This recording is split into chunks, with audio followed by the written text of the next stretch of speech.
Hey folks, welcome to the Dark Horse Podcast live stream number 268, if I'm not mistaken. You know damn well you're not mistaken. You just asked me. I just asked you. This is true. I've been caught here on camera live.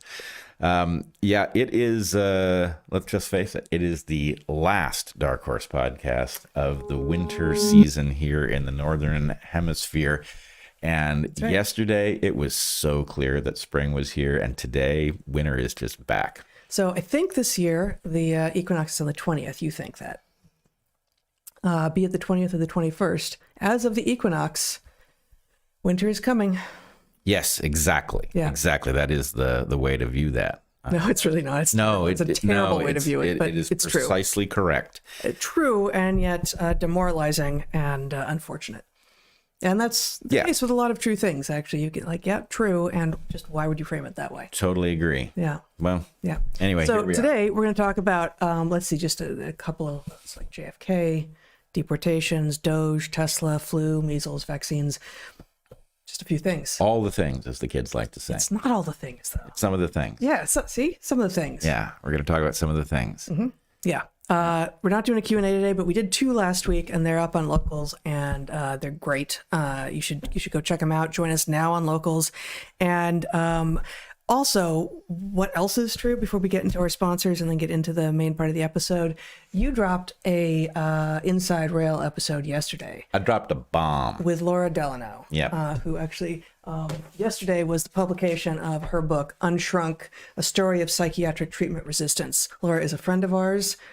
She went through hell, and she has written this book, and she and her husband, I think, Cooper, are now running a business to help other people who may find themselves in similar circumstances of effectively having been destroyed and destroyed by pharmaceuticals and facilitated into the very mental illnesses they have been diagnosed with by the drugs they are given to treat the mental illnesses that they never had in the first place.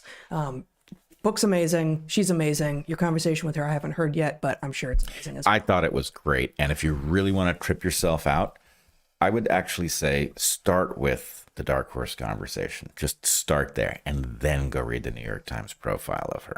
That's right. So on Sunday, I don't remember if it was Sunday or Monday, the New York Times did a big profile on her and Cooper, I believe. And it is what it is. The New York Times does its thing. You know, great that this story is getting some play, but they do have their bias.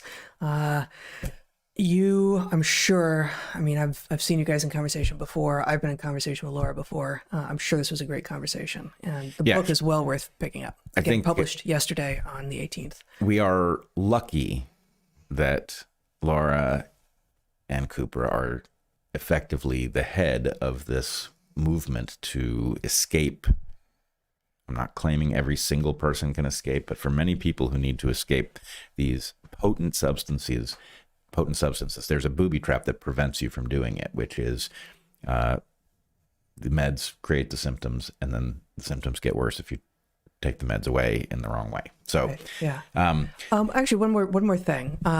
How we come to know Laura actually is that we wrote a little bit about her story as we understood it, based on a big Atlantic profile, the Atlantic Monthly profile that had come out, some couple of years before we published Hunter Gatherer's Guide in the 21st Century in 2021.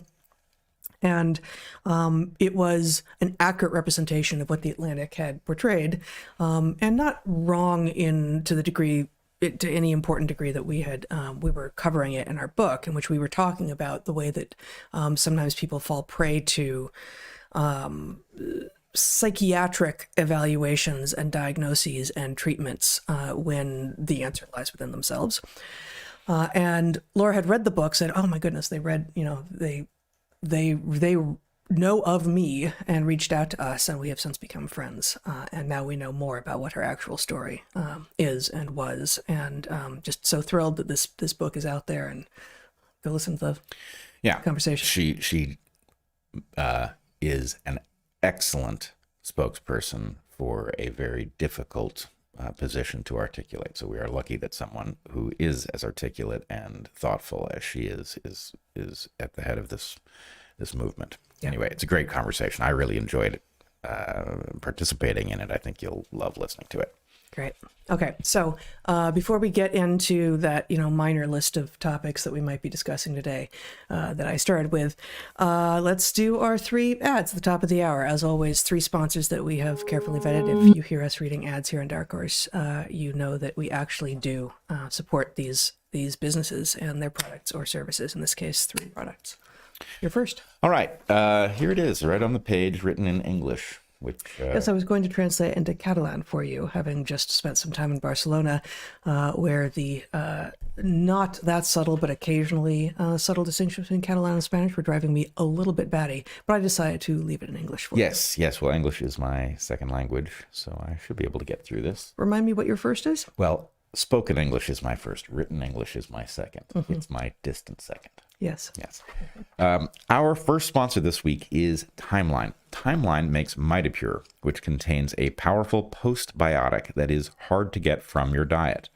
No, that says from your diet alone, urolithin A. Found primarily in pomegranates, urolithin A has been the subject of hundreds of scientific and clinical studies, many of which find that it enhances mitochondrial function and cellular energy and improves muscle strength and endurance. But how does it work? Your mitochondria are the powerhouses of your cells. Frankly, everybody's mitochondria are the powerhouses of their cells. But like everything living, they can decay or get damaged.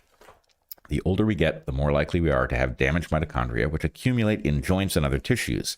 This is in part because mitophagy, the process by which damaged mitochondria are removed from cells, becomes less efficient the older we get. The age-related decline in mitophagy not only inhibits removal of damaged or excess mitochondria, but also impairs the creation of new mitochondria, which results in an overall decline in cell function. Mitopure from Timeline works by triggering mitophagy. Quoting a research article published in Cell Reports Medicine 2022, targeting mitophagy to activate the recycling of faulty mitochondria during aging is a strategy to mitigate muscle decline. We present results from a randomized placebo-controlled trial in middle-aged adults where we administered a postbiotic compound, urolithin A, Mitopure, a known mitophagy activator, at 2 doses for 4 months. The data show significant improvements in muscle strength, approximately 12%, with intake of urolithin A. We observed clinically meaningful improvements with urolithin A on aerobic endurance and physical performance, but do not notice a significant improvement on peak power output. Furthermore, research published in Nature Medicine 2016 found that in mice, the beneficial effects of urolithin A on muscle physiology were independent of diet or age. Take 2 soft gels of Mitopure a day for 2 months, and you may see significant improvements in your muscle strength and endurance. Mitopure enhances your cells' ability to clean themselves up to regenerate new, healthy mitochondria in combination with regular physical activity. Mitopure can help you stay strong and healthy into old age. Timeline is offering 10% off your first order of Mitopure. Go to timeline.com/darkhorse and use the code DARKHORSE to get 10% off your first order. That's timeline.com/darkhorse. Speaking of pomegranates. As I was several paragraphs back. Yes, exactly. Yes. But that's Timeline being a product derived from urolithin A being an ingredient that is found most commonly among human foods in pomegranates. I had not known that. The word for pomegranate in Spanish was Granada. Mm-hmm. And Granada, which was one of the cities that we visited for a few days, excuse me, in Spain in our trip in February and March of this year, was utterly beautiful and had a certain amount of pomegranate symbolism in it, which would have been bewildering had I not recognized that Granada meant pomegranate in advance. Meant pomegranate, yes. And it also means grenade.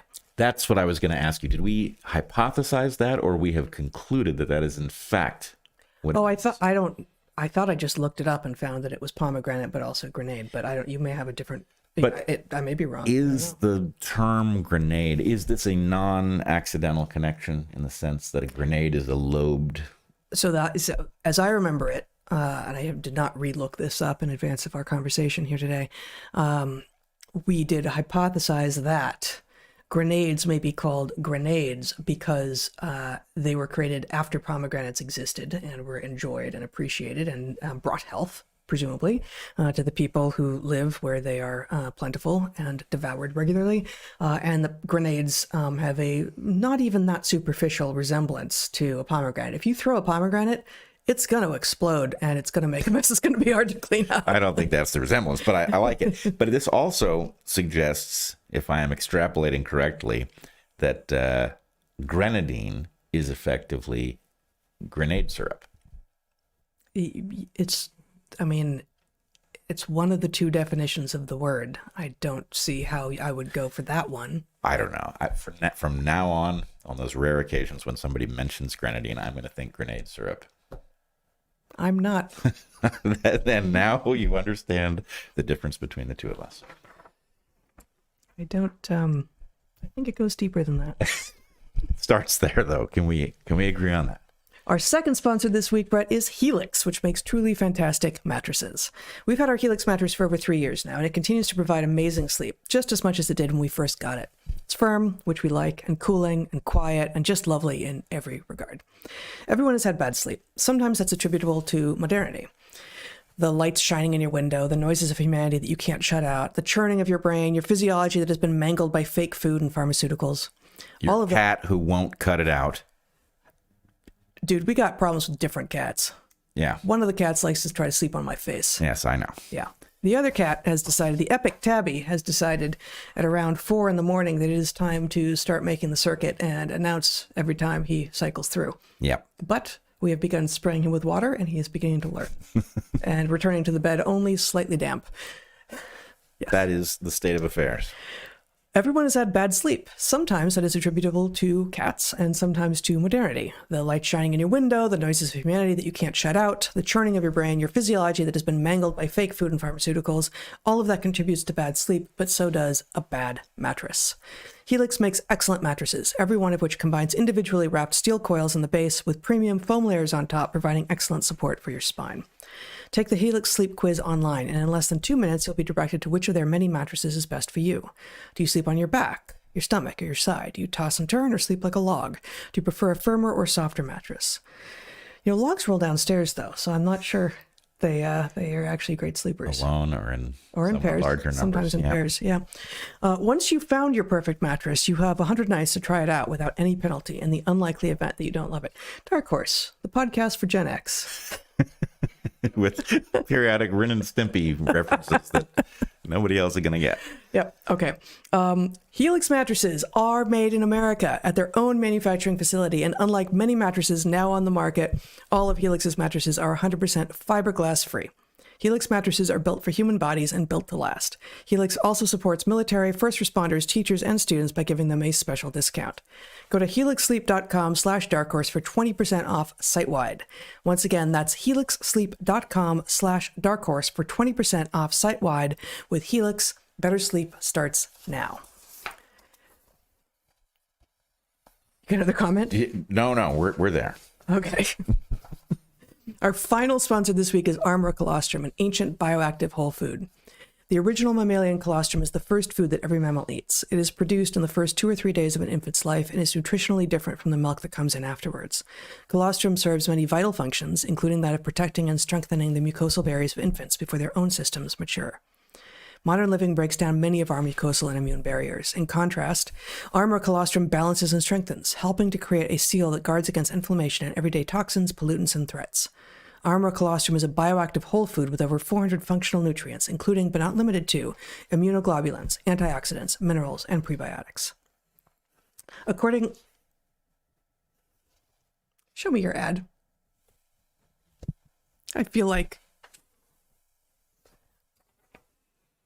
Silver. Okay, it just happens. Okay, it's different. Good. I got it right. Okay. According to a review published in the same year as the one that Bret was reading from, 2022, but a different journal, Clinical Nutrition Open Science, bovine colostrum has been used to treat cancer, heart disease, and rheumatoid arthritis. It is a general anti-inflammatory, and its use in adults has been clinically shown to increase lean muscle mass, improve athletic performance and recovery time, support healthy digestion, and reduce allergy symptoms.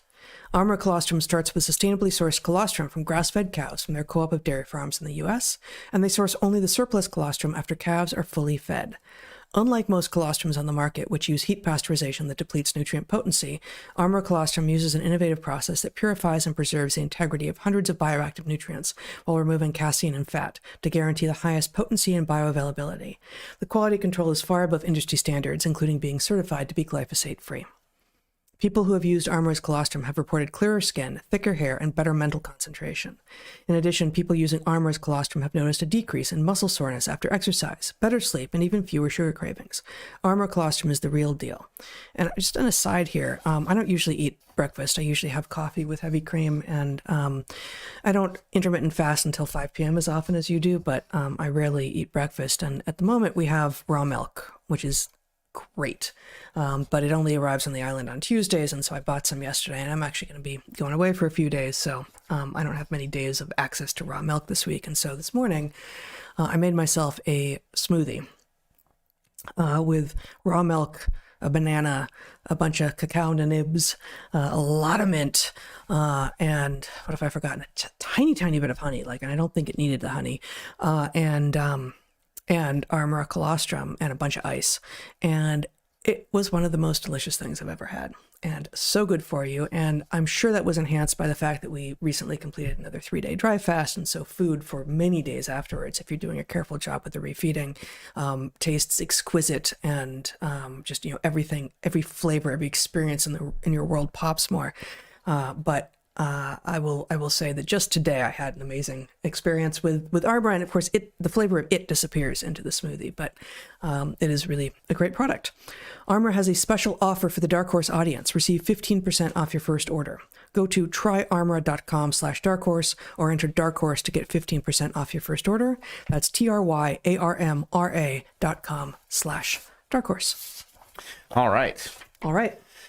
Well, there is a lot going on. I will say there's part of me that feels kind of in a holding pattern, trying to figure out where we are with the new status of everything. Yep.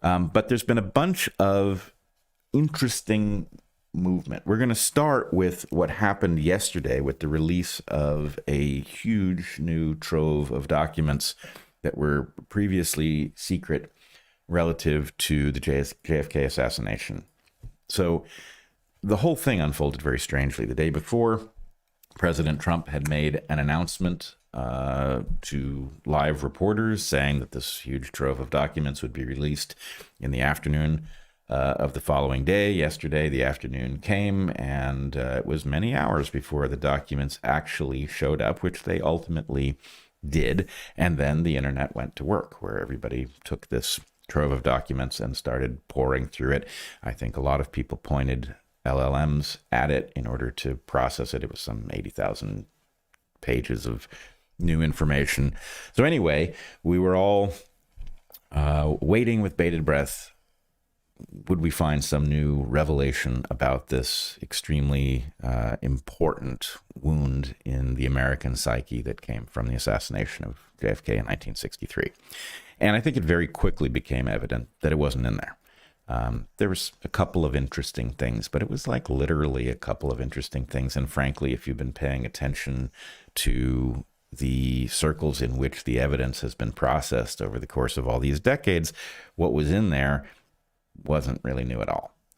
We may have new pieces of evidence. Now, maybe there's something more to be found in there, and a more careful read of the documents will reveal it. But there was, a lot of new stuff and very little new information. The couple of interesting things that showed up very quickly. Jen, you have a couple images. Do you have the one of the guy who disappeared from Washington and then soon showed up dead after? Unfortunately, it's unreadable from here. But here's one document in which someone closely connected to the CIA became very agitated in the immediate aftermath of the assassination, said that a small cabal within the CIA had arranged it, and soon thereafter was dead in what was ruled by the coroner as a suicide, but was suspicious. Okay, so we have yet one more thing that points toward the CIA. I've got to say, from my perspective, as somebody who has long followed this case, seems pretty clear to me that the CIA is involved in one way or another. Who else is involved? Not clear, but the idea that we have a new piece of evidence pointing to the CIA is not shocking.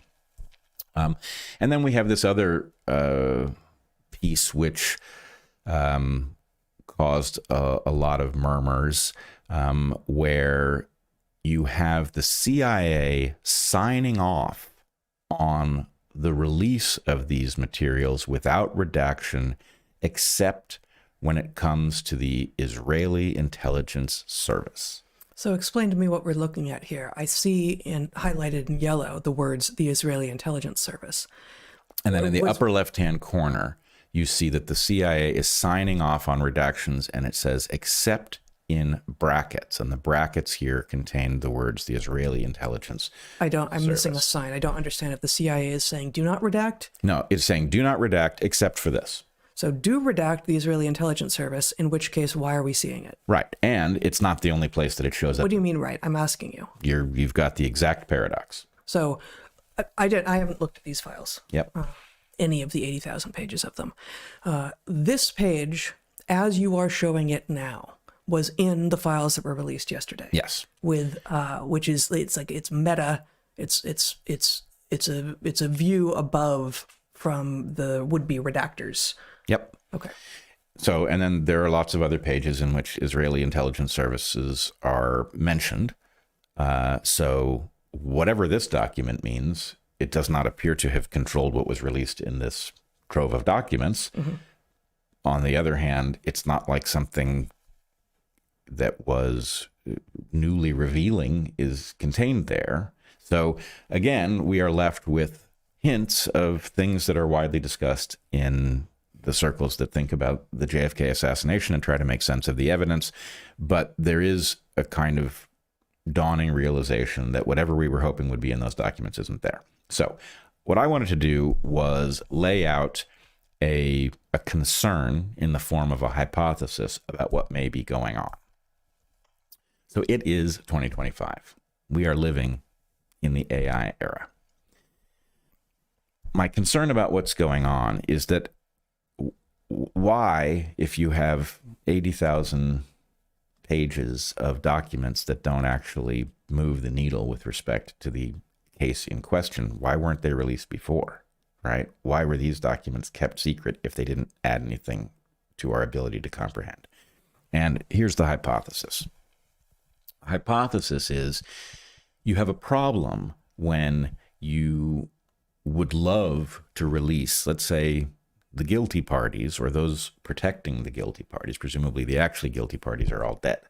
But those protecting whatever the institutional secrets might be do not want to release things that allow the folks who are trying to understand what took place more insight, right? You want them to be suffering from the fog of war. So there is a temptation to hold back everything so that they can't piece things together, because sometimes something that seems innocuous allows you to check something else. And so it creates a kind of an emergent order that those who want to obscure the truth would like to avoid. Well, now that we are living in the AI era, it is possible to take a giant trove of documents and to have an AI come to understand the interconnection of those documents with the things that have already been released, so that you can effectively figure out what the combinatorics will be when the public starts processing the information and crowdsourcing solutions. So my hypothesis is that effectively what we were given was a haystack in which we are searching for a needle that has been removed, maybe with a magnet, right? The problem with searching for needles in haystacks is that all the haystack looks like needles. It's all lines jumbled together. But if you can find the needle and you can take it out, why not release the hay? So these documents are themselves redacted, or have the redactions been reversed? This is a great question. The redactions are not visible, but what I would imagine has So happened. it looks like there's no redactions, but that doesn't mean there aren't large missing pieces. Right. My guess would be if you took some giant trove of documents and you removed a tiny select few, and then you used AI to figure out what other documents would imply the existence of the missing ones, and you removed those documents so that there's nothing within this that tells you something was removed, then it becomes possible to deploy this stuff, basically leveraging AI to keep the public in, to allow the public to become more informed without giving it any more of the information that is actually salient to the important question. What happened to JFK? So anyway, is this a pressure release? I think so. Now, here's the tough part for us out here in the public. The president said he would release all the documents. He has released a huge trove of documents. Has he made a claim as to whether or not these are all? I believe it was sort of implied, but no, that direct claim has not been made. I have heard there is more to come, so it may be that the Trump administration is going to release more, and maybe there will be something important within what is later released. But it is not the case that if these documents are a pressure release that allow President Trump to say promises made, promises kept, that he is necessarily party to whatever effort has purged the useful information from what we have just been handed. True. So, in fact, you might imagine that whatever is trying to keep these institutional secrets, even now, would like for Trump's base to suddenly feel like they've been betrayed because there's no, it's a nothing burger, right?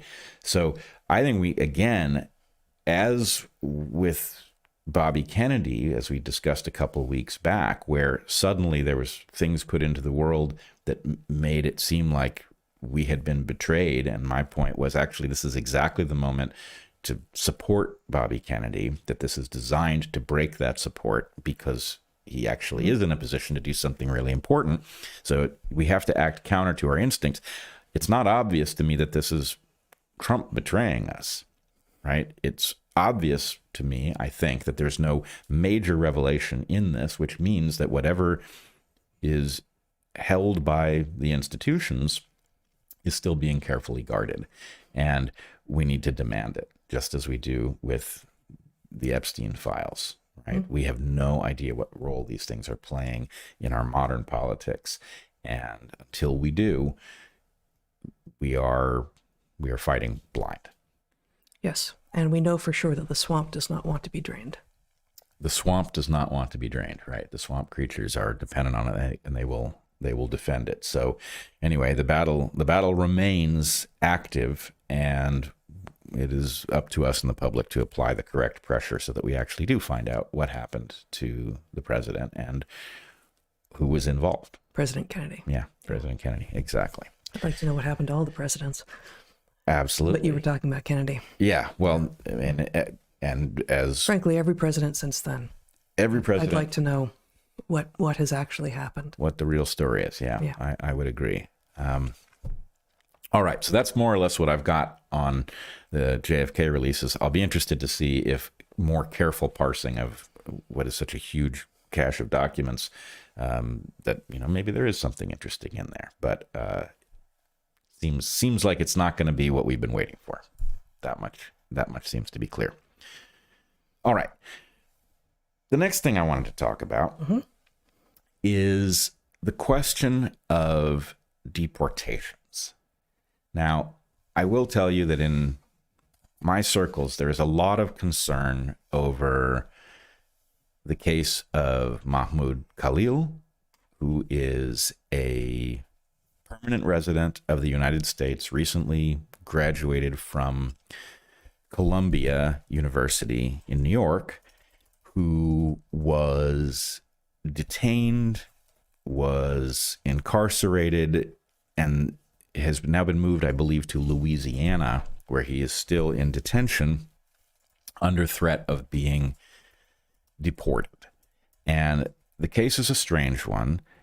It does not appear yet to be part of a large number of such deportations, but to me, the case is quite frightening, and we need to discuss it. It's causing people who are legal residents of the U.S., and there are various statuses of legal residents, but people who are legal residents of the U.S. are suddenly feeling in jeopardy based on whether or not opinions that they hold, things that they express publicly might be used to deport them. And the first thing I wanted to say, oh, go ahead. Well, so you brought him up last week, right? This has been going on for over a week at this point. And to me, and I'll let you riff as long as you want here, but to me, the main question it raises is, does the Constitution apply to citizens, or is the population to which our Constitution applies a larger population than that? Excellent question. Let me point out, actually, Jen, would you put up Melissa Chen's response to my tweet? If you can show my tweet first, that's great. And if not, I can resurrect it from memory pretty much. But so I tweeted some days ago in response to this case that, too damn small to see, that the phrase "from the river to the sea" does imply that the state of Israel should cease to exist. Yet, it is still protected speech, and therefore threatening people and deporting people for speaking it is a violation of our First Amendment principles. And I further said that I was concerned about any American who didn't see that threat. Now, Melissa Chen, who is a good friend, somebody I quite respect and a very careful thinker, responded by saying, yes, it is protected speech. Even death to the Jews, which is far more explicit, is protected, which means you can't get criminally charged for it. But if you are on a guest pass, the government reserves the right to revoke or remove you, as there is no right to residency. Now, I don't actually completely agree with what she said. I think her interpretation of the law is simply wrong when she says, which means you can't get criminally charged for it. It means much more than that, because the way the First Amendment reads, Congress shall make no law infringing. It's not restricted to criminal prosecution. Congress shall make no law. So you can't be civilly charged either, then. Right. Criminally or civilly. Right. We cannot decide what you're allowed to say or think. Mm-hmm. And that has been interpreted correctly, very broadly. Now, she is correct that it does not apply in the same way to people who are not citizens, but it is not obvious that it doesn't apply at all. So when you are given one of these statuses, you can be given a travel visa. That's sort of the lowest level. You're allowed to come here, but you don't have any right to stay. You can be given a student visa where you have an extended period of time over which you're allowed to be in the country. Maybe it's 4 years while you're attending college or something like that. Or you can have permanent resident, a green card status, where you're allowed to be here indefinitely. And as stipulations within those various categories, there is the right to throw you out for doing things, and it's a little vaguely stated, but things that compromise the United States position relative to other countries, right? So we don't want people putting us in a bad spot while they're in the country, and we reserve the right to throw you out if you do. So she has basically what you've just said is borders exist and they have a reason to exist. They have a reason to exist. That is not the same thing as saying that the First Amendment does not apply to people who are legally here generally, right? It's saying and I would also point out that the principle of free speech requires us to be extremely careful if we are going to invoke the exotic right to throw you out based on what you say or think, it has to be a pretty egregious case. And in the case of Mahmoud Khalil, there is a claim, oft repeated, that he is a Hamas supporter, which would make him a supporter or a rationalizer of terrorism. But I would point out, do you want to show that Jerusalem Post headline that I sent you? The Jerusalem Post is repeating a reasonably well documented fact that Benjamin Netanyahu himself has materially supported Hamas. He has advocated for the material support of Hamas. Now, of course, Benjamin Netanyahu is not supporting Hamas because he supports their political position. He has supported them cynically. But nonetheless, our ally, Israel, is currently being led by a person who has supported Hamas. The idea that supporting Hamas is enough of a thought crime that we're going to throw you out. Oh, I should also point out, Mahmoud Khalil is married to an American citizen, which does not grant you automatic citizenship. But nonetheless, we're talking about breaking up a family. We are talking about throwing somebody out based on the claim that they have supported Hamas, for which there is no direct evidence. We are talking about essentially somebody who is espousing a widely held belief in American society. I'm not arguing it as a correct belief. I believe it is a distortion, and that the very claims in question are dubious. But the larger point that I wanted to make is, let us step back a second. Heather, you and I grew up in Los Angeles in the 70s and 80s. Yep. In the 70s and 80s, all educated Los Angelinos knew the following thing. There were a large number of illegal aliens, most of them from Central America. All educated Angelinos understood that that population was in violation of the law, and yet was playing a key role in the functioning of California. Migrant labor did much of the agricultural work of California, California being one of the country's main sources of fruit and other fresh produce.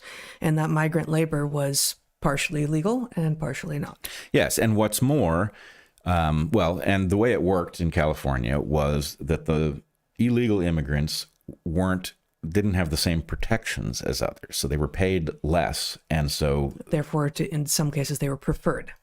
They were preferred. They were absolutely preferred by employers because it was cheaper for them. It was cheaper, which meant... and they also had fewer protections. They weren't unionized, and therefore, if they got injured, they had no recourse. So paid less, and there were fewer hidden costs. Right. You could treat them less like humans and more like things that did work for you. So the ferociously gigantic economy of the state of California was benefiting all of us who were participating in that very vibrant economy. Were benefiting from the existence of large numbers of people who had migrated illegally from Central America. And so, let me just say, I don't have any idea what the ratio was of legal to illegal migrants who were doing so much of the farm work in California for much of the middle and late part of the 20th century. Yeah. I would not have guessed that it was a majority or even that it was a particularly significant minority, but even if it's 15%, it's still a huge piece of the economy. Yes, and it changed over time. There was a moment at which, I believe, as a cynical political game, people who were running for, so I did want to say, it's not just the farm workers, right? There were large numbers of illegal aliens in Los Angeles specifically, doing all kinds of things, doing handyman, gardening, garden work, housekeeping, sure. a lot of domestic and landscaping and construction work that were either therefore cheaper for households to employ, or again, employers like, contractors. Right. So that state of affairs came to an end more or less when, I think it was somehow during the Clinton administration, but I may be off in terms of when it took place, but somebody had hired an illegal alien to do some sort of domestic work, and it got blown nanny. up. Yeah, it was something like that. And so the optics were terrible because most of the country wasn't really aware of how comfortable Californians had become with, the fact that a large part of their economy was not straightforward. So anyway, it began to be policed at some point. But the larger point, and I would also just add one more thing. When I was a high school student, briefly involved in speech and debate, we did research on various topics, and I can't remember what brought it up, but it turned out there was actually a tremendous amount of evidence, really well studied, that the illegal immigrants from Central America were actually disproportionately hardworking, aspired to become citizens. They started businesses. So the point is, it was understood by everybody involved that there was an aspect that was troubling and there was an aspect that was extremely positive. But it wasn't a slam dunk in either direction. Right. So anyway, this is all to say, my state of mind, I'm a patriotic American. I am favorable towards anything that makes the country better, more vibrant, stronger. I like a lot of the cultural wisdom that the Latin Americans brought to California. I'm very favorable to that. Nonetheless, in this election, I voted for the deportation of illegal aliens. I did that knowing that lots of people who took advantage of the open border that existed during the Biden administration were looking for opportunity, were ready to be hardworking, law-abiding members of society, and that many of those people would end up getting deported in any case. I voted for those deportations knowing that there would be injustice built into it, because I didn't think that the circumstance that existed during the Biden administration left us any choice. Having had an open border, having let in all sorts of people who were not intending to be, who didn't like America, who could be openly hostile to it, who might be working for foreign powers, I didn't think we had any choice. So I voted for the deportation of illegal immigrants, and I take responsibility for the fact that there's no way that could be clean and surgical. It's going to involve deporting people that on balance we are better off having in the U.S. And I accept my share of responsibility for that. But I did not vote for deporting people who are legally in the country over things that they say and think. Even things that they say and think that I think are flat out wrong, are flirting with dangerous territory. But this situation you're talking about is someone who's here illegally.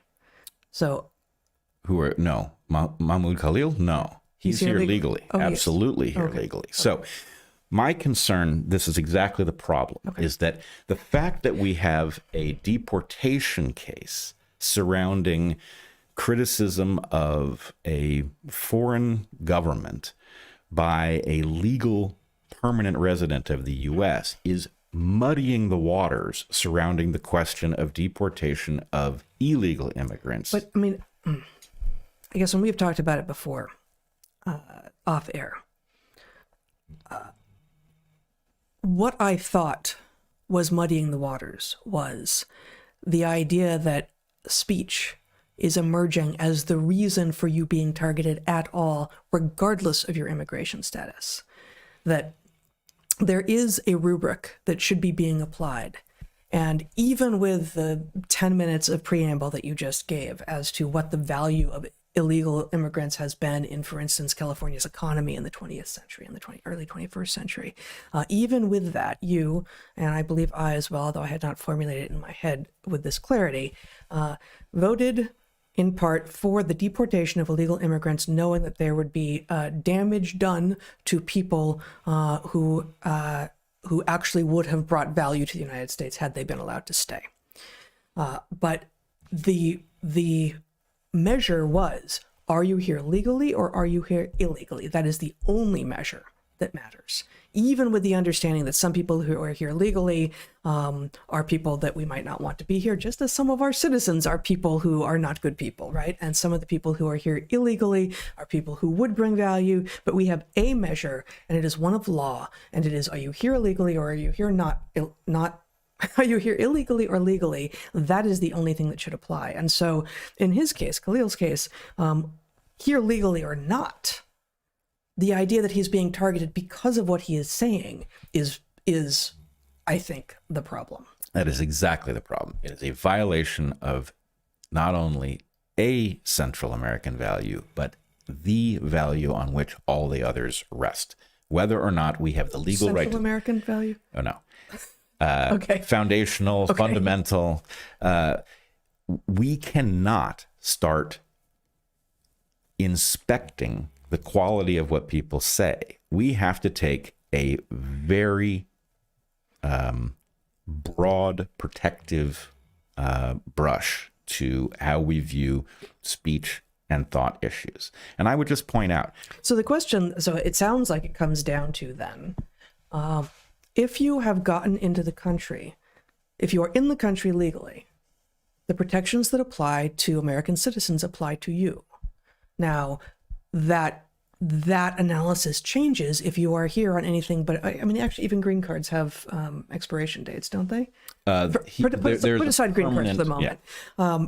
Many of student visas, a lot of the visas are not permanent, and so the analysis changes at the point that you might want to extend your visa. At which point, does the government have the right to look and see if it actually still considers you someone that is valuable to the country? Of course, it does. But that is not what is happening here. Right. That is not what is happening here. And I would just point out, I have no patience at all for supporting.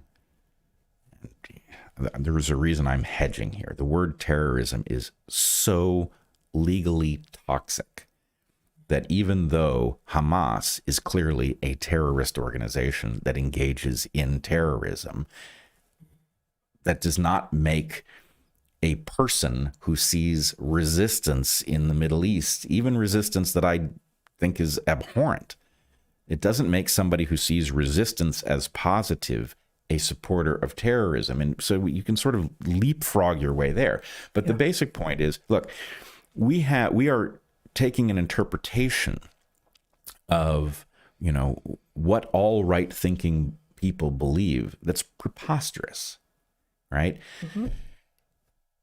Do you have the right to question Israel's right to exist? Now, let me say up front, I want Israel to exist. I believe it is important for the world that it does exist.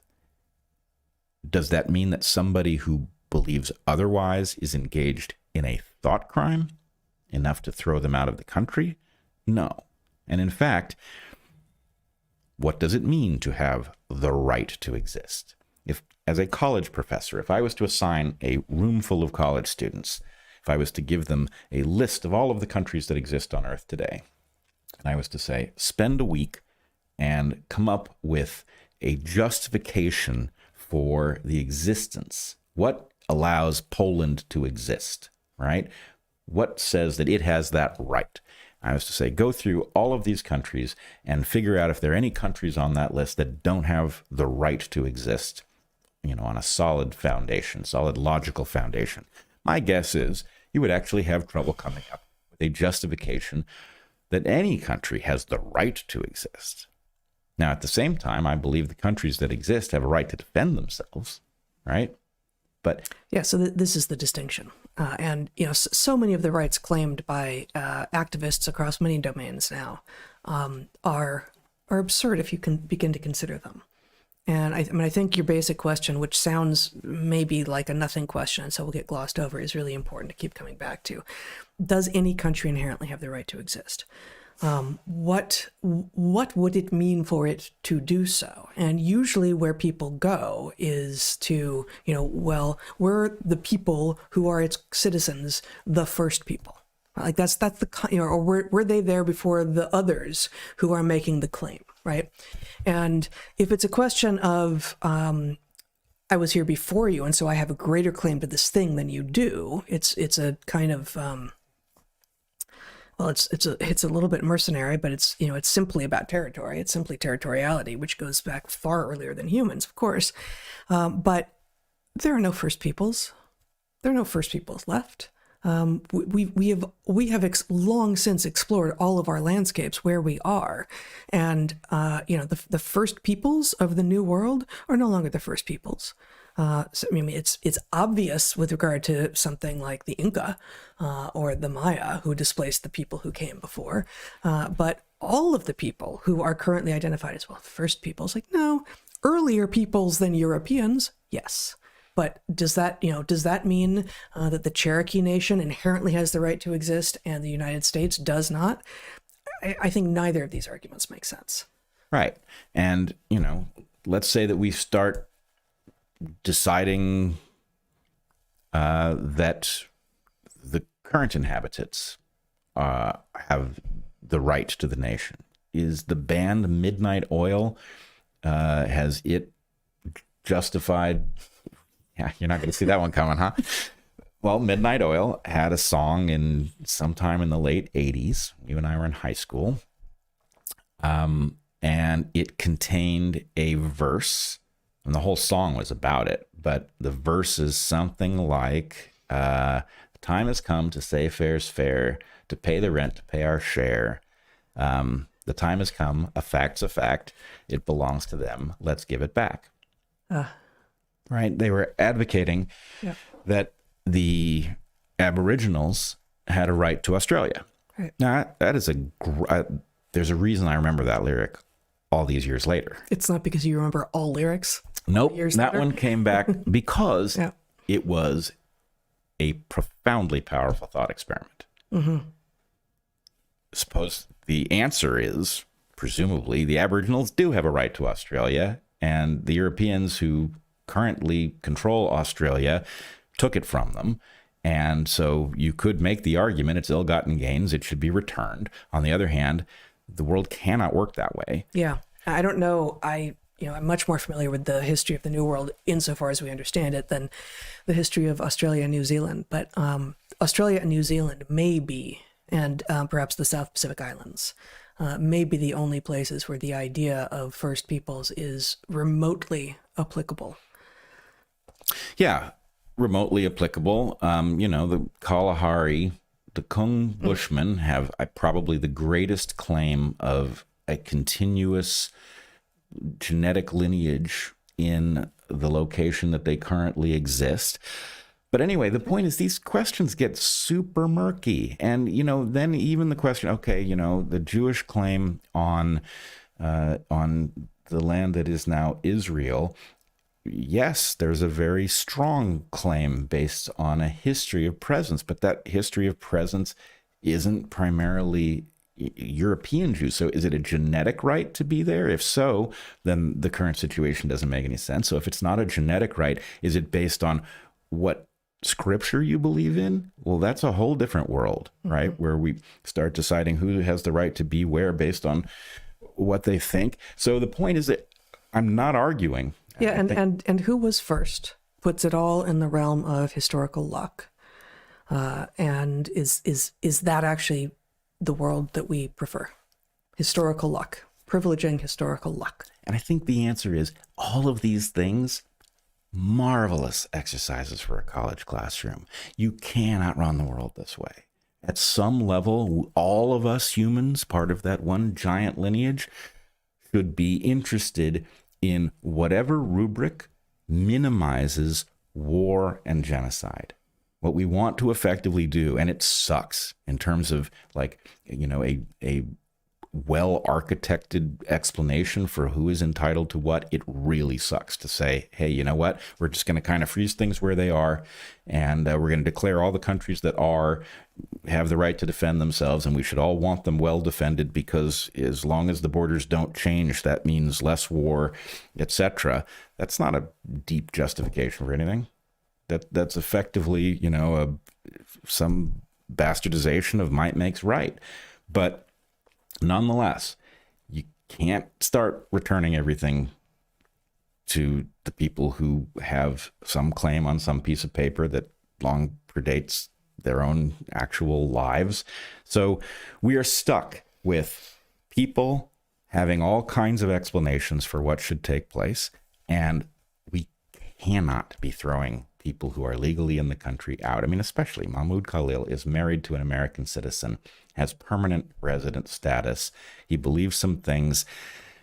There are claims about other things that he believes that are not substantiated. But this is not, it's not a gray area. Even if what he believes is wrong, and even if somebody involved in terrorism would see it as supportive, it is thought. And those thoughts and those ideas, we cannot have a civilization that is dependent on threatening people, which is what this is. We are disincentivizing people to have thoughts, not on the basis that we can persuade them that those thoughts lead to some bad place or that those thoughts are incorrect. We're just threatening them with messing up their lives. That's what we're doing, right? We're going to mess up your life if you say those things.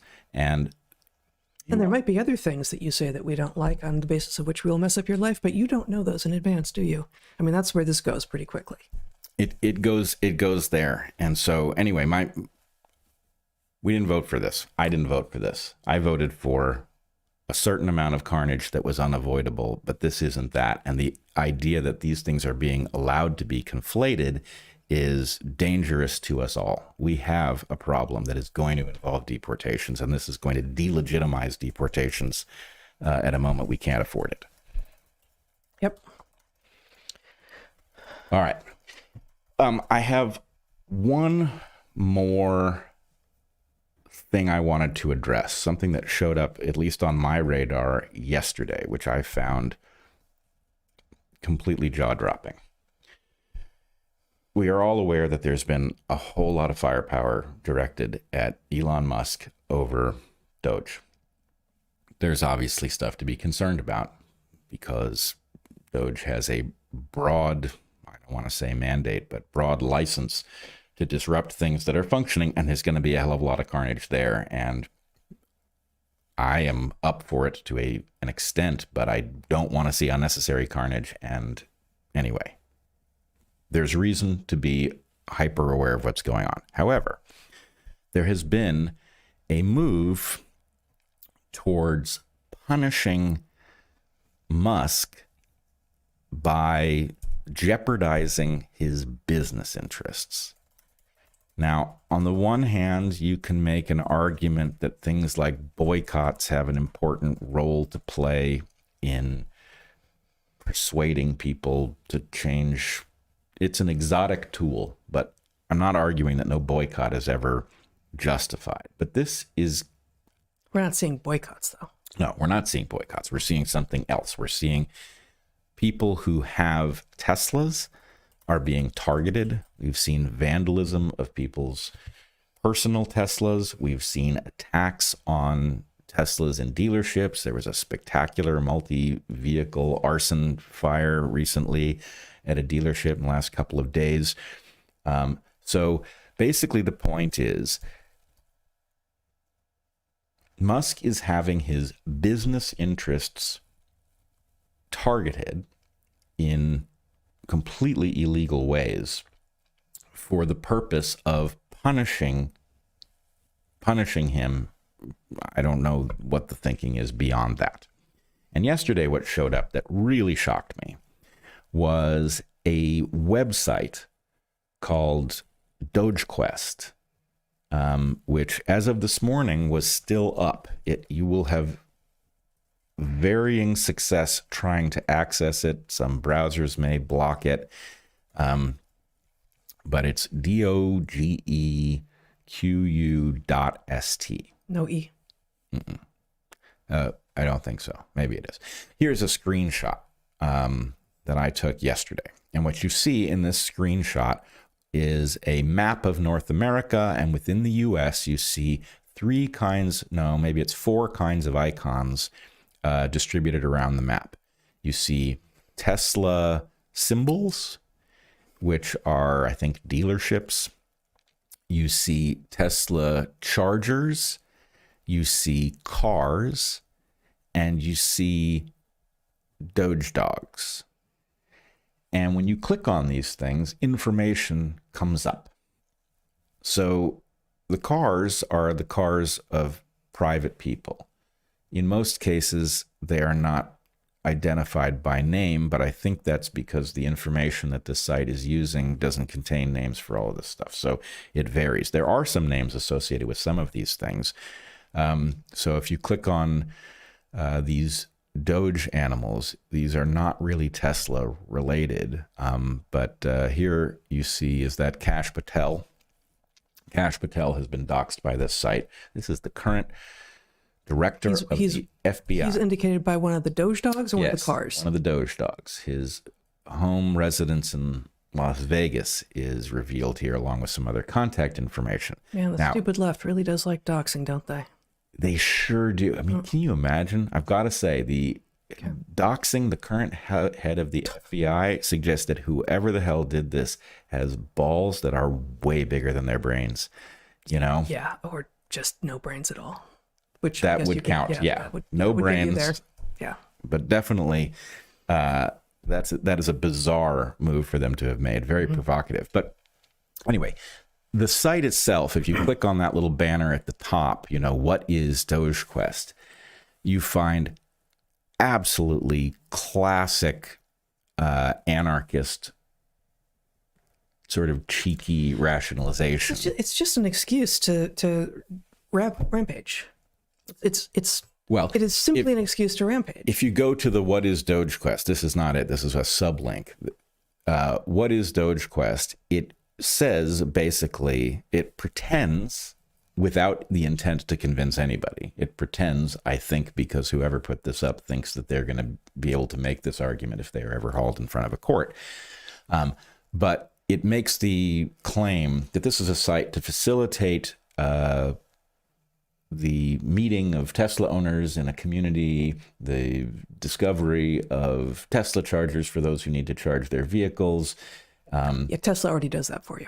Of course, Tesla already does that for you. And so anyway, it's a transparently sarcastic justification when it asks itself if they support acts of protest. They use classic anarchist rhetoric and they say we can neither condone nor condemn, right? Yep. So it's no official stance, but it provides a link to the No Trace Project. The No Trace Project, when you click through on that link, what you get is a project, and it says, No Trace, No Case, a collection of tools to help anarchists and other rebels, I can't read that, understand the capabilities of their enemies, undermine surveillance efforts, and ultimately act without getting caught. Act without getting caught. So let me correct. I said classic stupid left tactics.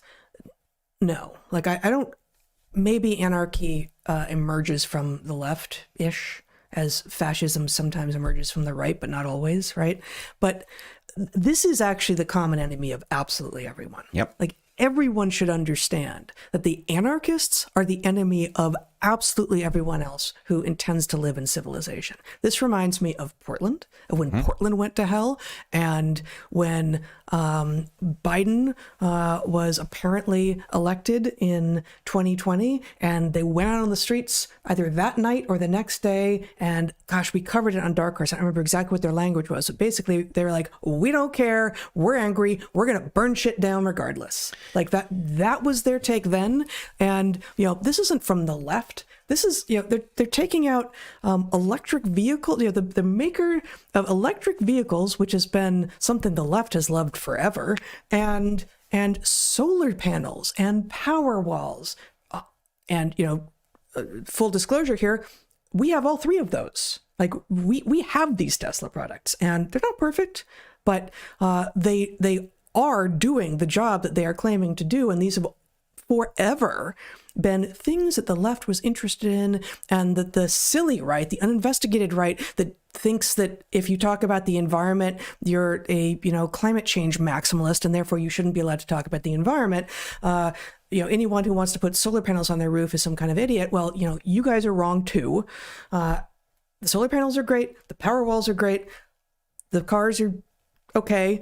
And, they're great for some things and not great for others. And the idea that you can affect change in what Musk is doing, or what Trump is allowing Musk to do, or what anyone is allowing DOGE to do by going after individuals who have presumably, long before Trump was elected, bought some vehicle, is patently insane. And everyone recognizes that, which points to this thing that you just got us to. These are anarchists. Anarchists are the enemy of the right and the left. They are the enemy of all sane people, and they will be the destruction of civilization. Yeah, this is so far beyond unpatriotic, which they would cop to. Yes. This is uncivilized. This is anti-civilized. This is somebody deciding that somebody who, I guess in this case, this is somebody capable of putting together a website.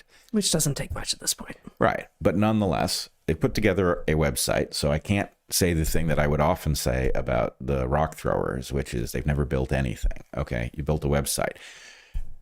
There's so many tools now to do it. You don't have to know much. I agree. But nonetheless, I'm just holding myself to a standard. Fair enough. Okay. But one, let's just recognize something. A website that clearly invites people to take initiative in destroying Tesla cars that are owned by individuals is clearly running a substantial risk that somebody is going to get hurt or killed, right? The fire that comes from the batteries of these cars can easily take out a building.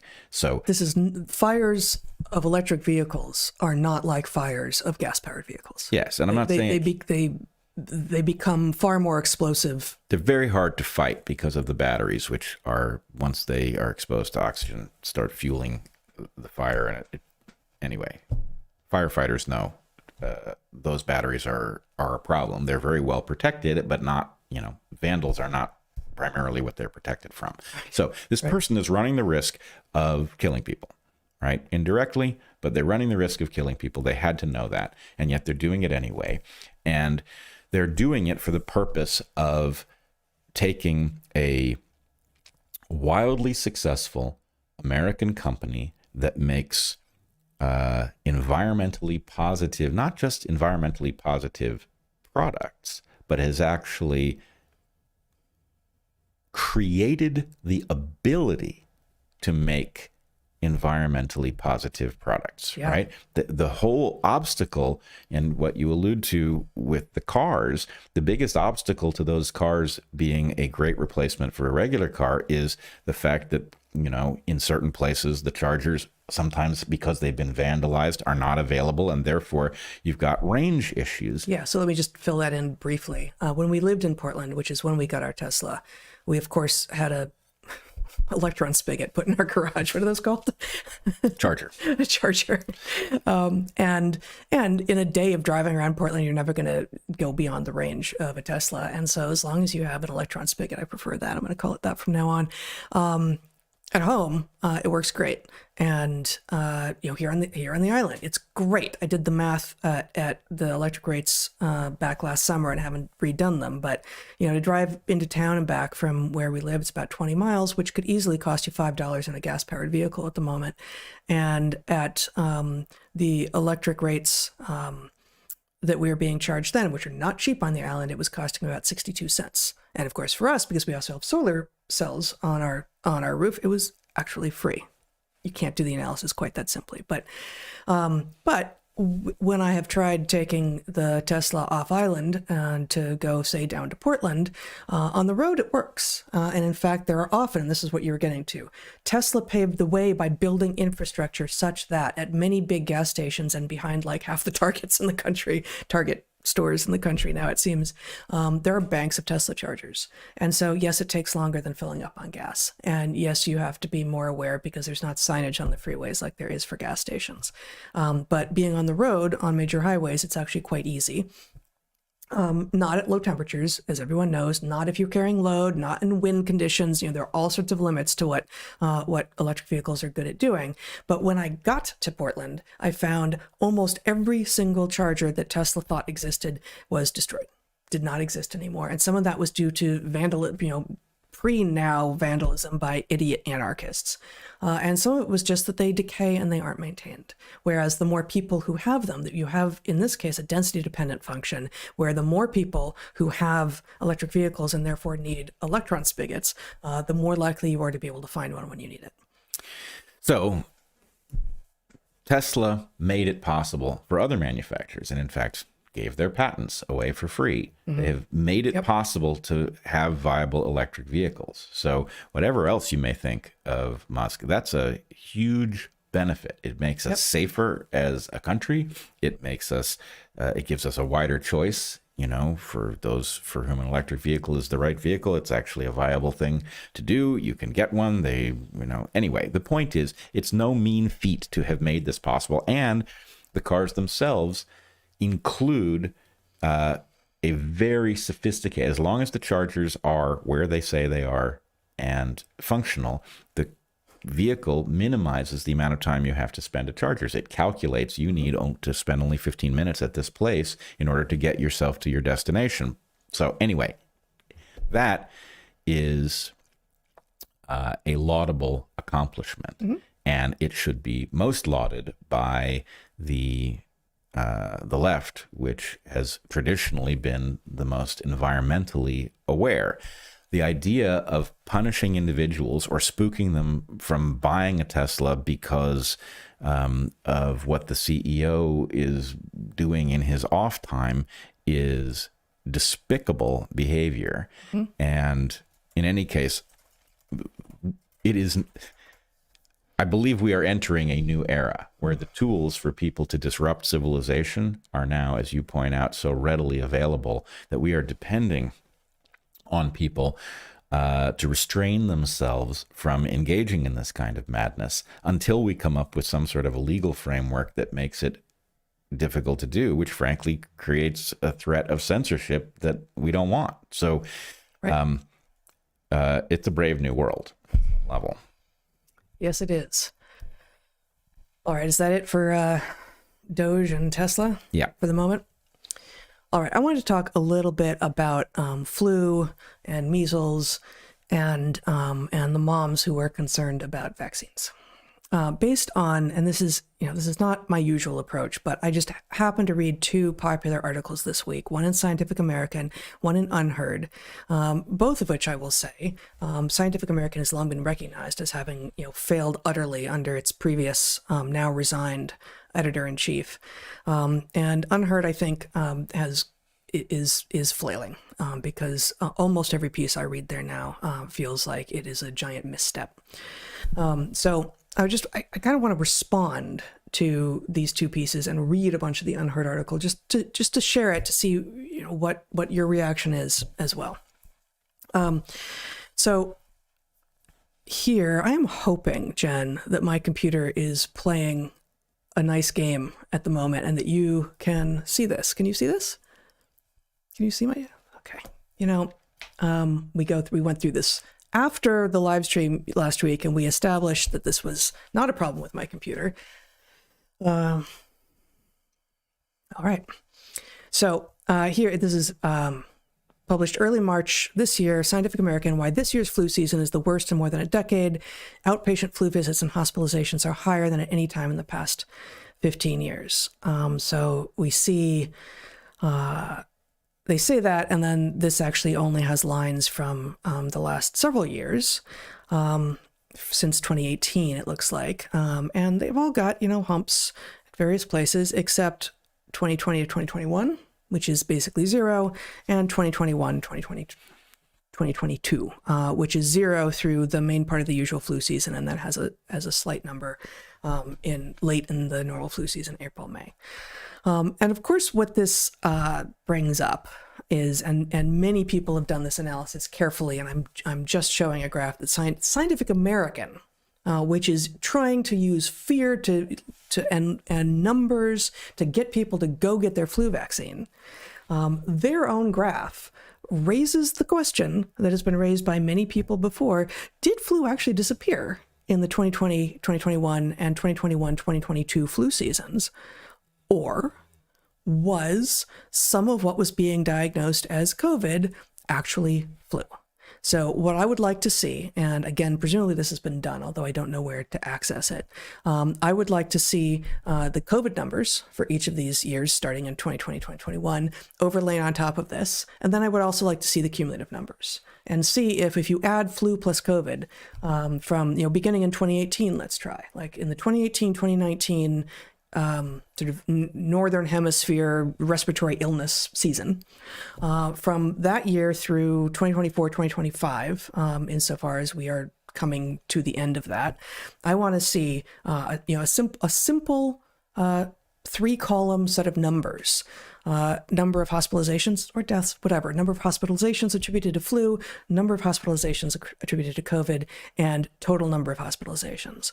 And it has often been noted that many of the diagnoses of COVID, the bad ones, right? Death of COVID was actually death in many cases with COVID, wherein it was discovered as someone was already dying, or I don't know if in the case of COVID it was ever post-mortem. Oh, they tested positive for COVID, therefore they died of COVID, in part because there are financial incentives in place for hospitals to benefit from such diagnoses. So in this article that the Scientific American is using this graph to try to get people afraid and get their flu vaccinations, they say, here it is, kids have been hit especially hard. As of February 22nd, 98 children, most of them unvaccinated, have died from flu in the U.S. this season. 98 children. That's actually a fairly high number. Yeah. Right? And flu does kill. Flu is not a cold. Flu does kill.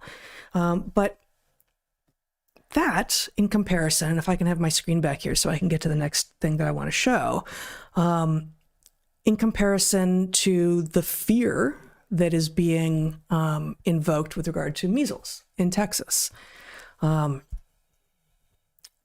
Here you have a tweet from someone I don't know him. He says he's a physician scientist, MD, PhD, with a couple 100,000 followers on Twitter.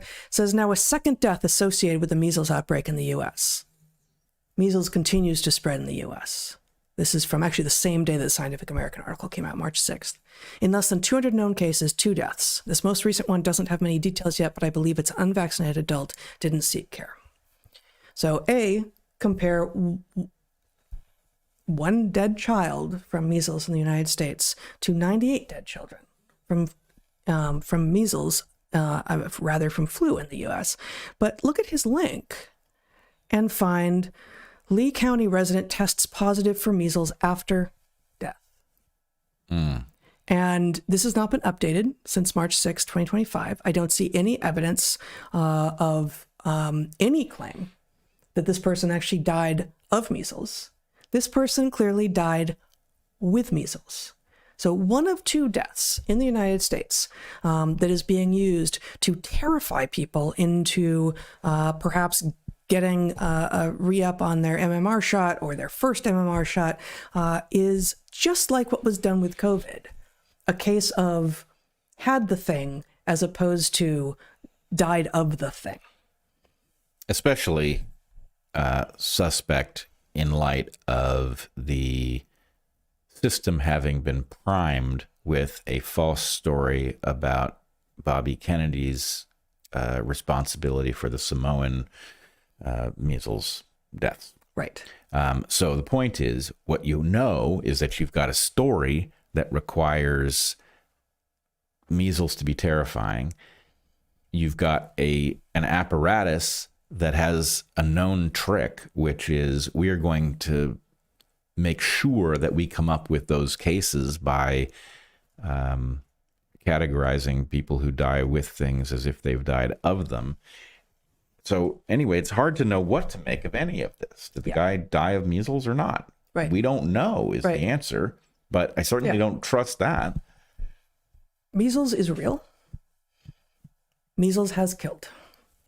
One more time, show my screen here. This is from a site called Statista.com, rate of measles deaths in the U.S. from 1919 to 2021. This is 102 years of data per 100,000 population. You have people in the early part of the 20th century, right around when Spanish flu was happening, with a lot of ups and downs over the years. There were substantial measles deaths.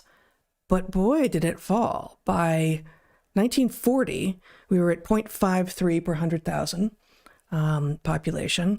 And by 1963, that was at 0.19. And it's gone down to, 0.0 and 0.01. But by 1963, right here, it was at 0.19. And why does 1963 matter? Well, 1963 was the moment that Merck introduced the first measles vaccine. So this has been done many ways, many times. But here we have data that I believe to be true about the rate of measles deaths in the U.S. from going back over 100 years, 102 years worth of data, in which you could see that measles used to be a real concern for people. And there is now a vaccine that is being pronounced as the thing that you must do to protect yourself from measles. What was happening in the U.S. before 1963 that caused the rate of measles deaths in the population to go down so much? We had greater hygiene and we had greater understanding of why hygiene mattered. And we have vitamin A, we had good diet, we had improvements to public health that human beings could take control of for themselves. It did not require an exogenous thing. And in fact, the moment at which the exogenous thing, the Merck vaccine, that and now the only thing available is the MMR vaccine to Americans, came after the decline in measles deaths had already happened. What's more, we know way too little when we look at something like this and we're trying to figure out how dangerous the disease is, and we think, oh, there's a certain number of deaths, but you don't have the information on who the people were who died and what their state of health was. What you're really seeing is another trick. The other trick is that people die when the sum total of their threats and compromised systems is too much for them to maintain homeostasis. Yes. And so it is very frequently incorrect. I always use the example of when somebody who's in their 90s dies of the flu, their death certificate says flu. Yeah. That's not what they died of, right? Flu is not a deadly disease. It's a serious disease, but it is not a deadly disease on its own. What you have is somebody who is hovering very close to death, who is pushed over the edge by flu. And yes, they may have lost a year or two or more of life, but to think of people, basically our amygdalas are triggered when we think of people being culled from the population at some rate. But if the point is, oh, well, those people were very sick and then they got measles and it did X, Y, or Z to them, then the answer is, maybe the right remedy is to figure out what's making people very sick and address that rather than to use a vaccine that utilizes aluminum, the safety of which is established in a study of 4 rabbits, for which the data for one of them was lost, making it 3 rabbits, which isn't nearly enough rabbits to establish safety in a statistical test. You can't get significance from it. And aluminum is a substance which has no known function in the body. Right. So we have no mechanism for elegantly dealing with it. The rabbits that were tested showed that it distributed around the body in the way that, and stuck around in a way that it shouldn't. So essentially once you start digging, once you start questioning that somebody's looking out for you and running the obvious tests that you would have to run before releasing something into the market and injecting it into children and all of that, once you do that work, you discover actually their claims that injecting aluminum into children is safe are based on literally nothing, right? It's not even a study in which 4 rabbits showed no harm. That study never happened, right? We got a study of 4 rabbits, which isn't capable of showing harm. So it was set up to fail, and it demonstrated harm anyway. So what the hell are we doing? Like, the system couldn't be more absurd if Monty Python had written it up in a sketch. So unfortunately, that's a good setup for me sharing part or all of this unheard article. So let's just go there. Crunchy moms aren't scared of measles. They have become a potent political force, reads the headline. So this came out March 17th, 2 days ago. I had measles when I was a kid, reminisced Robert F. Kennedy Jr. in a 2021 podcast interview. I had 11 brothers and sisters. We all got measles. It was a great week. We stayed home. We watched Sea Hunt. I don't know what Sea Hunt is. You know what Sea Hunt is? I think I remember it. It's before our time. Yeah. The now health secretary concluded, the treatment for measles is chicken soup and vitamin A. You can't patent those. He's not wrong. It seems as if nothing will change his mind. The current outbreak of measles in Texas and New Mexico, which now counts 250 cases and 2 deaths, asterisk, I'm going to just go on making comments on this. Remember the 2 deaths, at least one of which has not even been attributed to the measles, which the person was found to have had after he died. One of a child and one of an adult, has been Kennedy's first test in his new role. So far, he has confirmed the worst fears of his opponents. While he's acknowledged that the measles vaccine does prevent transmission of the disease, he has not urged people to get it. Instead, he's enthused about the effectiveness of vitamin A and cod liver oil as treatments, as he should.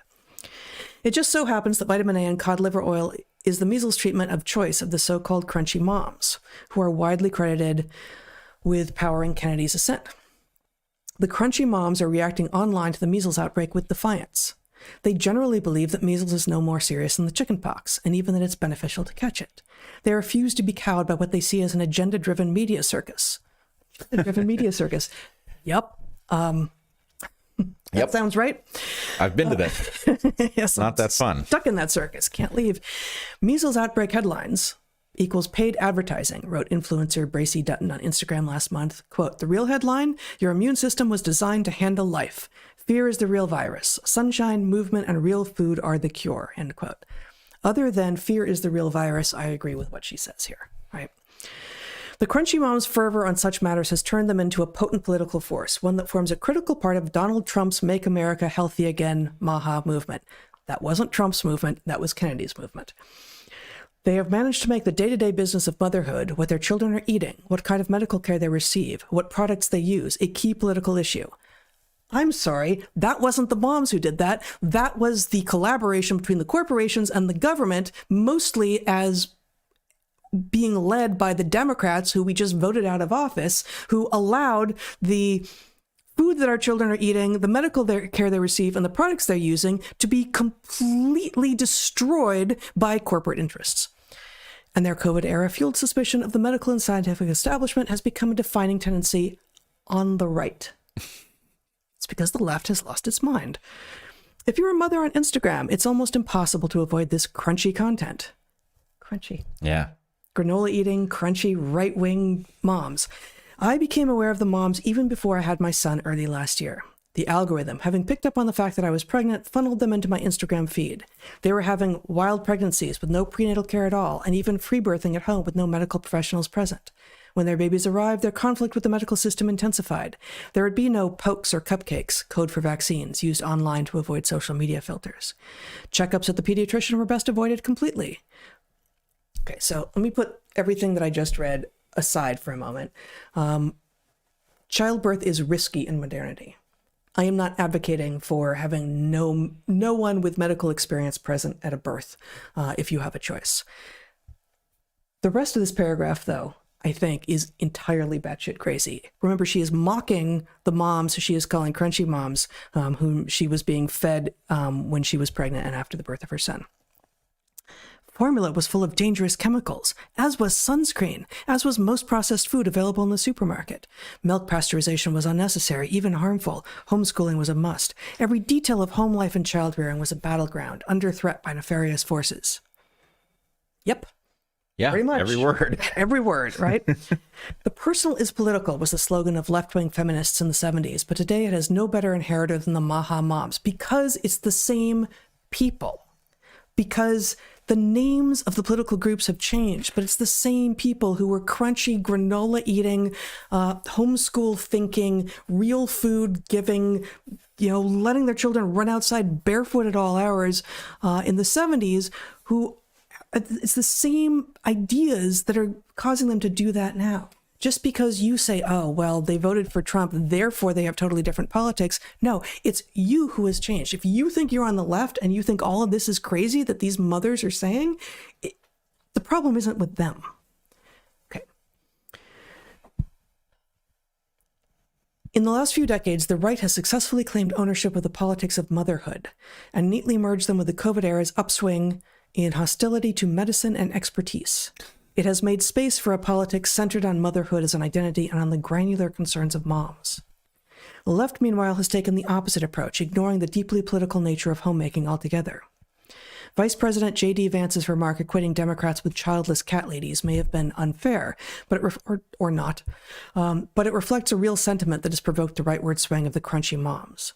On paper, during the last election, the Democrats were the pro-woman party with a female candidate and pro-choice policy. No. The Democrats were not the pro-woman party. I explained a lot of why in the piece that I wrote on natural selections, why I'm voting for Trump, but no way was that candidate or any of its policies, any of the Democrats' policies, pro-woman, despite what you were told. But preoccupied by the girl boss ethos, oh my God, they failed to include women whose focus is on their home and family. So girl boss, which is a depraved, disgusting throwback to it's like the same people who embrace girl boss as if that's empowering women embrace trans as an empowerment of something inside of you. It's the same mistake, and it's backwards and wrong. Preoccupied by the girl boss ethos, they failed to include women whose focus is on their home and family. As a result, the kind of mothers who once may have gravitated to the granola left have now completed a hard right turn. Wait. I just want to pause on the irony of, I love this portrayal. It's genius. The Democrats were so focused on the girl boss, what was it? Aesthetic? Girl boss ethos, yeah. Yeah, the girl boss ethos. As if, this is brilliant, right? Why did they lose motherhood? Because they were so focused on accomplishment in the workplace, in which girl boss, like girl is not what accomplishes things in the world. Accomplishment in the workforce, as in brat summer. Yeah, right? Like that's what girl boss means. And then touch them and critique them, say you could be doing better, and they disappear under tears and their frickin' faces melt because they weren't what they appeared in the first place. And how preposterous. None of it's real. How preposterous is it that Kamala Harris was supposed to be the icon of girl this, boss, getting shit done in the workplace? That we couldn't find any real accomplishments to even scrutinize. There's nothing there. You had an empty suit. Right. Yep. Oh man. Yep. That's right. So you see why I wanted to share this. Yes. Okay. This mass desertion wasn't inevitable, this unheard article continues. The left used to concern itself more with the domestic realm. Take the Wages for Housework campaign, begun in the 70s, which sought equal recognition for women's work in the home. Then there was Alex Kate Schulman's marriage agreement essay from 1970, which delineated the arrangement she and her husband made to split housework equally, and which included as its first principle, we reject the notion that the work which brings in more money is the more valuable. I have not gone and looked at that essay. Maybe it's great. Maybe it's crap. I could see from that description it could be either. As we have written about in Hunter-Gatherer's Guide to the 21st Century, as I have written about separately, division of labor makes sense. Division of labor does not inherently mean that one person gets stuck with all the crap work and one person gets to do all the amazing, wonderful work. It doesn't mean that. It means that actually you both will have more time to do the work that you want to do in the world if you actually specialize a little bit and do some tasks and have those be the tasks that you know that you're responsible for doing. The two-income trap argued that the decline of stay-at-home motherhood had had a deleterious effect on American families. But the overall tendency of mainstream feminism today has been to portray homemaking and care work as a kind of prison, Betty Friedan's problem that has no name, and urge women to succeed in the workforce just as a man would. This tendency, culminating in the frenetic lean-in style corporate feminism of the 2010s, is what the crunchy moms are reacting to. No, they're not. I mean, some of them are to some degree because it was stupid and wrong and wasn't what it claimed to be. But what the crunchy moms are reacting to, again, is the evil relationship between the corporations and the government that, again, made the food, the medicine, and all the products that you might have your children engage with toxic and dangerous. That's what the crunchy moms are responding to, not just the lean-in feminism, lean-in style corporate feminism of the 2010s. Yes, that was also naive and stagnant and responded to a static idea of the problems that women were facing in the workforce, but that's not the main thing the crunchy moms are responding to.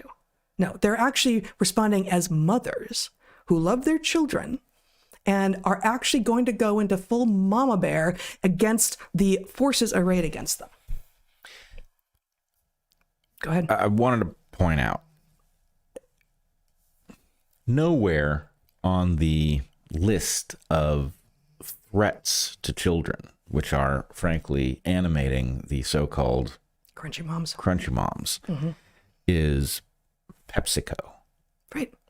That's why I keep on invoking the corporate government alliance. But the point is, if you let's grow up. And Kennedy is going after PepsiCo. He's going after PepsiCo, and I don't mean to single them out. They're hardly alone, but the fact is, children, after they are 1 year old, should be healthy in general and should not die of anything. They shouldn't become vulnerable to anything that kills until long after they have matured. Yes. The fact that we have children that are vulnerable to things that are actually circulating owes to their ill health, which owes to PepsiCo as much as anything else, right?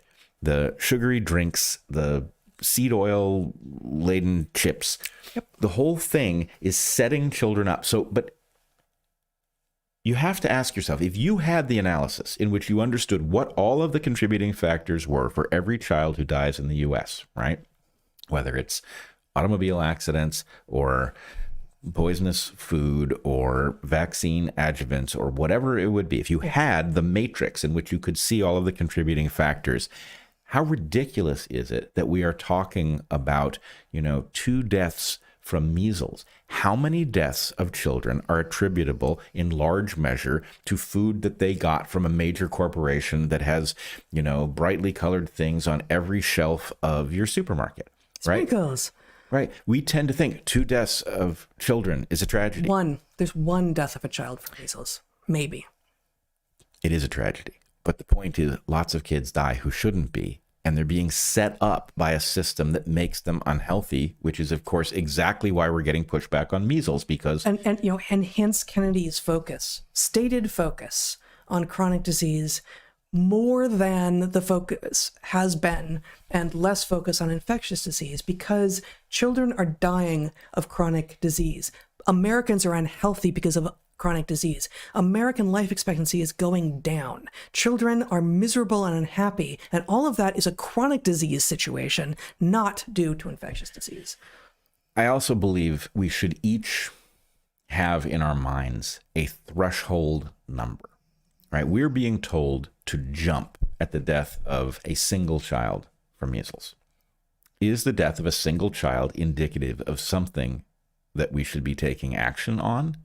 Or is taking action when a single death has occurred going to result in a system that kills more people because it's always jumping to act when, in fact, you can't address every single outlier, right? So if 1 child dying from measles is reason for us to be writing articles and jumping to attention, then why have we not been leaping to attention at the huge number of years of productive life that Americans are being robbed of by all of these corporations and their garbage food? Well, I mean, you know the answer to that. Of course I do. And we write about it again in Hunter-Gatherer's Guide to the 21st Century. And it's it's like, and I think this is actually the example that we use in Hunter Gatherer's Guide, taking it out of medical space and putting it into acute physical risk space, which parents are also wildly protecting their children from, such that they become 18-year-olds and they're children in all but body because they have never been exposed to anything that forced them to actually make decisions and figure out risk on their own. And so a school that takes a group of 15-year-olds on a class trip, and one of them slips on a steep trail and falls off a cliff and dies, is forever burdened with that tragedy, that memory, that knowledge that that is where that happened and that they were in some way responsible. Most schools, many schools that have that happen to them will respond by saying, okay, no more trips. We don't do that anymore. And so what you have then are children coming of age where they've never been able to explore.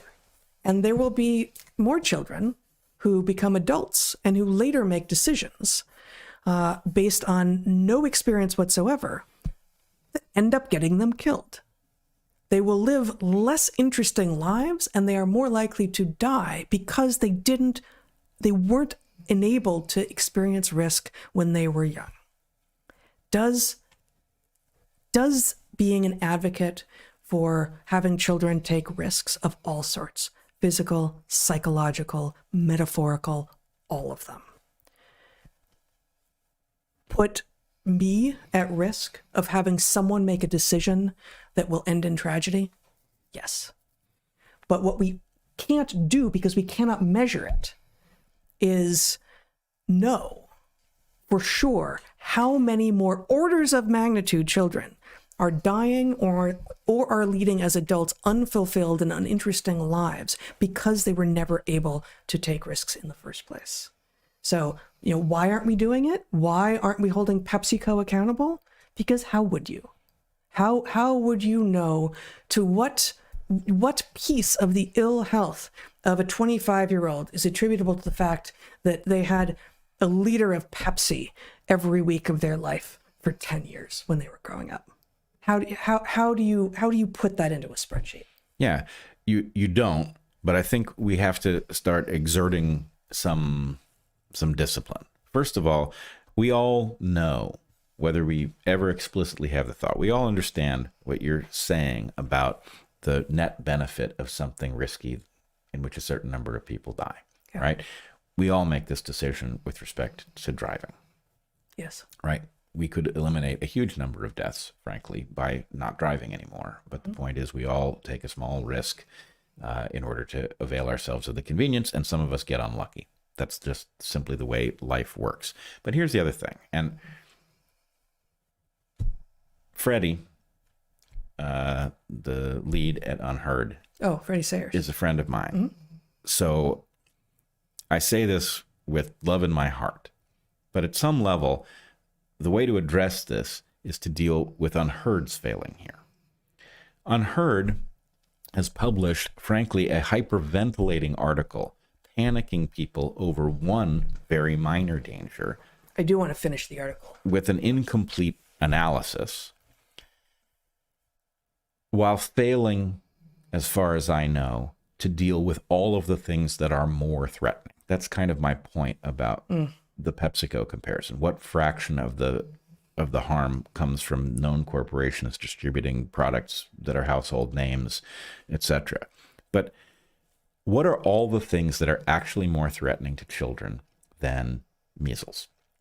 Let's take, for example, hey, I don't want to hear your bullshit about measles unless you have also tried to raise the alarm about suicidality coming from psychiatric medicines, right? Yeah. How many kids do we lose because they're on psychiatric meds for which we know that a side effect is suicidality, right? We're losing huge numbers of kids. That is a tragedy. Those kids, they don't have informed consent. Their parents don't have the information to consent properly on their behalf. They're taking drugs that result directly in this consequence. And the point is, if you're concerned about the death of children who shouldn't be dying, you should be concerned of suicidality from people on psychiatric meds way before you get to measles, just based on the simple numbers. Yes. So if unheard, and frankly, even if you want to stick to infectious disease, you should be 98 times as concerned about flu this year than you are about measles. Yep. If you're just doing the simple dumbass rubric that way, honestly, flu has killed 97 more children than measles has this year. right. In the U.S. So yeah, and I think that is a there are nuances, but in general, the question is, how scared should you be of that thing is something you can roughly say statistically, and maybe we should discount the ones, even if they kill a lot, that we can't do anything about. Mm-hmm. But the fact is, yeah, we should be roughly in proportion to the actual harm to people, be concerned about these things, and promoting ones that are very low risk to, top of mind is obviously a scare tactic. And, and it's obviously political in this case. Yeah. Yep. Okay, let me just finish this article. Yep. The Maha moms on social media often allude to their disillusionment with feminism. I wish the mainstream feminism would also include mothers in their advocacy instead of contributing to the anti-motherhood children culture, further promoting the undervaluing of women's domestic labor and refusing to acknowledge that the well-being of our children lays the groundwork for the future of society. Read an Instagram video by user Radical Garden earlier this year. But if feminism is considered one dragon to slay, Big Pharma is another. 20 years ago, the word crunchy evoked NPR-listening New England or West Coast liberals who shop at health food stores and did yoga. Today, it calls to mind right-wing homesteaders who eschew vaccines. It's the same people. Mm-hmm. The only thing that's changed is that you're calling them right. That's exactly right. In a typical crunchy mom reel last week, the account empowered.mama.nest wrote, quote, they lied about thalidomide, they lied about DDT, they lied about tobacco, they lied about asbestos, they lied about mercury, they lied about opioids, they lied about COVID, they're lying about vaccines too. You know who doesn't have the incentive to lie? Mothers. She's not wrong. COVID and the authorities' heavy-handed vaccine implementation has much to do with this shift, drawing the battle lines definitively between left and right on vaccines and driving any skeptics into the arms of the anti-vaccine movement. But a deep distrust of Big Pharma was simmering well before then, and again, it was moms at the forefront. Kennedy has said that moms of autistic children who attributed their child's condition to vaccines inspired his initial interest in the vaccine issue, which has formed the cornerstone of his career. No, I'll just read. His running mate in I won't just read. We have met some of these moms who are loving mothers who are very smart, highly educated, and who have learned the research behind their initial observation that a normally developing child, after getting a shot, often an MMR, stopped developing normally and in fact regressed. There are many, many, many of these stories. And yes, Kennedy has said that at some point after being approached by mothers who had experienced this over and over and over again at events, he finally started paying attention. And it has been something that once you see, you cannot unsee. Yep. That doesn't mean it's a cornerstone of his career. But once you see it, you cannot unsee it. And frankly, imagining that you should want to is depraved. His running mate in 2024, Nicole Shanahan, is a self-described autism mom who believes her daughter's autism stems from vaccines. These two issues intersect in the online aesthetics of this movement. Crunchy mom content ranges from the gauzy and tradwife inflected, women in prairie dresses needing sourdough, to the militant, often by the same accounts. 1 minute you're looking at someone's video about co-sleeping. Oh, how insane. And the next you're watching a woman drinking out of a jug of raw milk and talking about chemtrails. The crunchy moms seem to have it all figured out. For every thorny parenting dilemma, they have an answer. That's not true, and they wouldn't say it either. These are mothers who are trying to figure things out and do the best for their children. It's easy to see why so many women have sought refuge among them amid motherhood's flurry of anxiety and decision-making. And so far, and I think we're almost there, and so far their tactics seem to be working. The Food and Drug Administration, the Crunchy Mom's nemesis, lost hundreds of workers during the Elon Musk-led DOGE purge. The National Institutes of Health, also under Kennedy's purview, announced it was cutting research grants relating to vaccine hesitancy. The Centers for Disease Control, another organization in the Department of Health and Human Services, is reportedly going to perform a large-scale study investigating whether there is a link between vaccines and autism, a notion that has already been studied extensively and is not supported by evidence. Wrong. Victory goes to the Crunchy Moms, but they may find that it's a Pyrrhic one. They want nasty ingredients and dyes out of the food supply. They want clean water and soil, and they want sterner oversight of pharmaceuticals, but they support an administration that is dismantling the federal agencies that oversee these areas. This is, remember, the FDA, the CDC, and what was the third one? Oh, the NIH, the FDA, and the CDC is what this author is claiming. These Crunchy Moms really need to just get behind and back whatever it is they want to do, because they are, after all, in charge of doing the very things that the Crunchy Moms want, which is, to keep their children alive and healthy. And it's exactly those agencies that have overseen the destruction of American childhood. So this argument is incoherent, and it couldn't be less coherent. And if they hope that the Trump administration will remain steadfast against big business to defend their children's health, they may find themselves disappointed. Kennedy's latest move was to endorse the fast food burger and milkshakes chain Steak and Shake because it has stopped using seed oils. It's a really important step. This could be the moment for liberals to somehow reach out to the Crunchy Moms, but so far they've shown no interest in speaking to them on their terms, or in general addressing the large swaths of Americans who have lost trust in the medical establishment. These women are trying to protect their children, and they think they're doing so, even those who don't vaccinate for measles. As long as trust the science is the only answer to a worried mom who has questions about the vaccine schedule, those moms will gravitate towards the side that embraces them, whether it ultimately benefits them or not. I hate to say it, but who wrote this article? Rosie Gray. Rosie Gray. This article is sophistry in the following sense. But she doesn't think it is. I think she's writing truth. I'm agnostic. I will not be surprised to find out that there is some incentive that has been created, and I would not be surprised to find out she's a true believer. Yeah.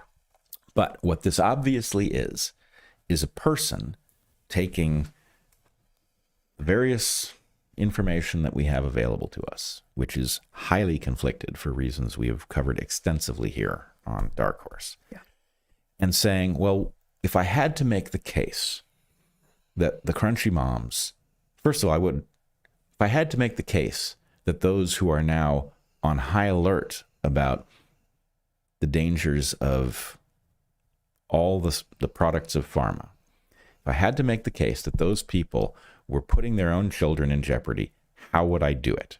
Right? And this article uses the manipulative tactic of calling them crunchy. It uses the tone. Frankly, it borrows from a conversation from 1985 that I remember well about the people who were, it seemed at the time, rejecting scientific insight in favor of mysticism and gut instinct, right? The idea that modernity was somehow bad and that they were better off doing whatever the alternative, the natural alternative was. And let's put it this way, those people, they're on an amazing winning streak. The number of places where modernity was doing something dangerous and harmful that we didn't detect for decades is huge. You and I have spent so many hours covering it here. It's riddled throughout our book. They were right. They weren't right in every instance, presumably, but their general instinct that if you go into the supermarket and you buy the stuff that the FDA says is safe, and you go to the doctor and you take the stuff that the CDC says you should take, that you're, going to end up doing yourself more harm than good, that instinct was correct. And frankly, we need things like Unheard to recognize its responsibility to not allow decent people who are trying to do right by their families in a completely poisoned and clouded information environment, they must not be caricatured. And the fact is, you and I have watched the so-called anti-vaxxers be caricatured over the course of decades, and now we have met many of the people at the head of that movement. And I, some years ago, tweeted, scratch an anti-vaxxer, and what you'll find is the parent of an injured child, right? This is in general what most of these people are. Put yourself in their shoes. It's not difficult, right? Imagine, let's say that it's not true. Let's say that there is some other mysterious thing that none of us have ever figured out that is causing children to suddenly regress and lose developmental skills that they had already attained, lose their capacity to interact in an emotive way. Let's suppose there's something else. It's not vaccines. And for some dumb reason, it always happens after going to the doctor. It always happens after going to the doctor, or 50% of the time it happens after going to the doctor, and those mothers are connecting two and two and they don't deserve to be connected.